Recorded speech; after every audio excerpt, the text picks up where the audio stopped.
حضرت ابن عباس رضی اللہ عنہ فرماتے ہیں کہ نبی اکرم صلی اللہ علیہ وآلہ وسلم مدینہ منورہ کے کسی باغ سے تشریف لائے تو آپ صلی اللہ علیہ وآلہ وسلم نے دو مردہ انسانوں کی آواز سنی جنہیں ان کی قبروں میں عذاب دیا جا رہا تھا۔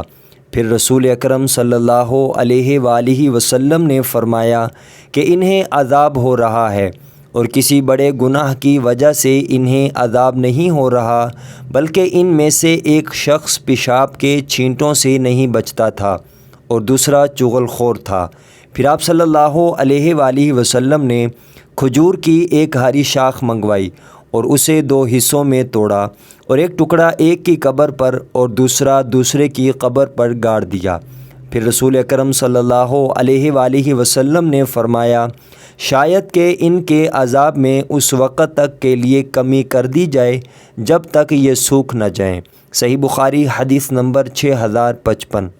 ام المؤمنین حضرت عائشہ صدیقہ رضی اللہ عنہا فرماتی ہیں کہ ایک شخص نے رسول اکرم صلی اللہ علیہ وآلہ وسلم سے اندر آنے کی اجازت چاہی تو آپ صلی اللہ علیہ وآلہ وسلم نے فرمایا کہ اسے اجازت دے دو، فلاں قبیلے کا یہ برا آدمی ہے۔ جب وہ شخص اندر آیا تو آپ صلی اللہ علیہ وآلہ وسلم نے اس کے ساتھ بڑی نرمی سے گفتگو کی۔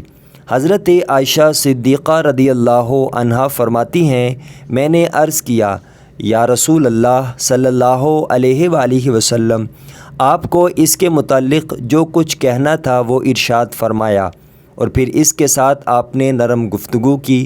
آپ صلی اللہ علیہ وآلہ وسلم نے فرمایا، اے عائشہ، وہ بدترین آدمی ہے جسے اس کی بد کلامی کے ڈر سے لوگ چھوڑ دیں۔ صحیح بخاری حدیث نمبر 6054۔